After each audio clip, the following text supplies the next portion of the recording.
राम राम जी। जिस दिन का मैं और मेरा पूरा परिवार इतने दिनों से वेट कर रहे थे, आज वो दिन आ ही गया है। मतलब कि हम निकलने वाले हैं आज रोहतक के लिए, क्योंकि हमारे घर शादी की तैयारियां हो गई है शुरू और रस्में भी हो गई है शुरू। तो स्कूल से आज मैं सीधा के सीधा हम चले गए थे रोहतक। मम्मी पापा राहुल सब आ गए थे मेरे को वहां से पिक करने के लिए। तो सीधा गए हम अपने घर और पहुंच गए थे तैयार होके बुआ जी के घर। बुआ जी के घर पहुंचे तो फूफा जी खड़े थे हमारे स्वागत के लिए। बाहर ही गए और सबको नमस्ते करी और बधाई दी, और सबके चेहरे तो खुशी से बिल्कुल दमक रहे थे। और घर की सजावट भी देखी, बड़ा ही प्यारा घर सजा रखा था हमारा, क्योंकि आज हमारे यहाँ पे मेहंदी का प्रोग्राम।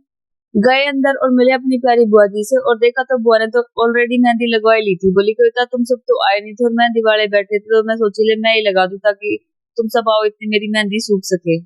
फिर सिलसिला शुरू कर दिया था हमने अपना नीग और शगुन देने का, और जो पल्ले का लाए थे वो सब दे दिया था बुआ को। और दीदी भी कुछ एक सामान लेके आई थी निक्की के लिए, बड़ी बहन होने के नाते, तो वो दिखाया दादी को। बाहर गई तो देखा कि राहुल भी गाड़ी पार्क करके आ गए और कर रहे हैं फूफा से नमस्ते और मिल रहे हैं अपने भाइयों से। तो जी बिना दाएं और बाएं देखे ना किसी दाएं में हम चल दिए थे जहाँ पे लग रही है हमारी मेहंदी। तो गई वहां पे और मिली मेहमानों से और अपने घर वालों से। फिर गई मैं अपनी ननद निशा के पास, हमारे दुल्हनिया जो लगा रही थी मेहंदी।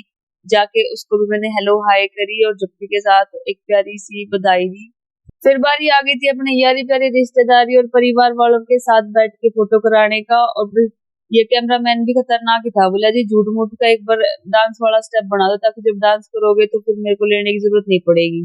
दुल्हन की मेहंदी हो गई थी पूरी और अब आ गई थी बारी अपने मम्मी पापा के साथ फोटो खिंचाने की। तो बुआ जी और फूफा जी आ गए थे ऊपर फोटो खिंचवाने के लिए, और एक प्यारी सी फैमिली फोटो भी कराई। और अब आ गई हमारी मामी पार्टी, दुल्हन की मामी पार्टी ने भी करवाई प्यारी प्यारी सी फोटो मेहंदी के पोजेस दे देकर।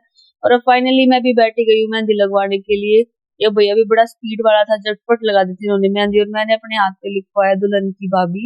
और जी आजकल के बच्चे भी इतने ज्यादा चंट हो रहे हैं ना। हम तो पहले सोचते थे कि हम तो सबसे पहले मेहंदी लगवा लेंगे, पर हमारी ईवा ने मौका देखा और बोले पहले तुम सब मेहंदी लगवा लो, जिसकी सबसे ज्यादा सुंदर लगेगी मैं तो उसके जैसी लगवाऊंगी। तो दुल्हन से इंस्पायर होकर इसने भी पूरी कोने तक की मेहंदी लगवा ली थी, और मेरी मेहंदी भी हो गई थी पूरी। मैंने भी करवाया दुल्हन के साथ एक दो फोटो। फिर मेरे को समझ में नहीं आता मैंने क्यों इन सब से ये पोज बनवाया, पर जो भी था बस अच्छा था। लो हो गया जी हमारा डांस शुरू।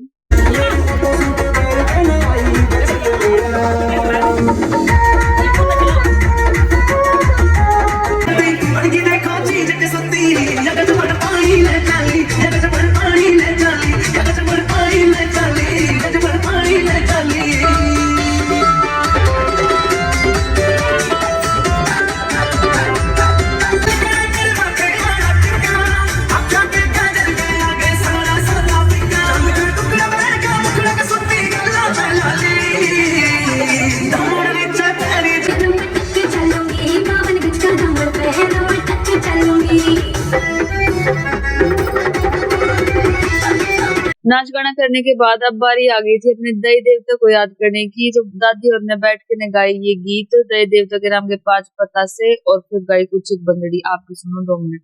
5 पता से बना नगड़लाले फूले बेजरा पदाइयो नी कोडाई मारे साथ बैठ नी गाटो को जवंगे ते मैं आवगी आनी उड़ेगी गाजी।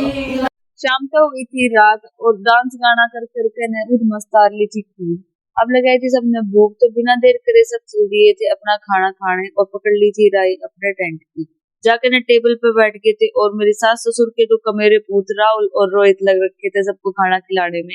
अजीब ब्याह शादियां में बटे हुए हुसैन का घना खतरा रह कर है। तो इसी खतरे को ध्यान में रखते हुए तीनों साले लगे थे अपने जीजा की फुल सेवा में, और बेले आए थे उनके ताई खांड बूरा। पेट भर के खाना खाने के बाद और जी भर के चाय पीने के बाद मैंने करा ली थी 15-20 तो रील और 100-150 फोटो।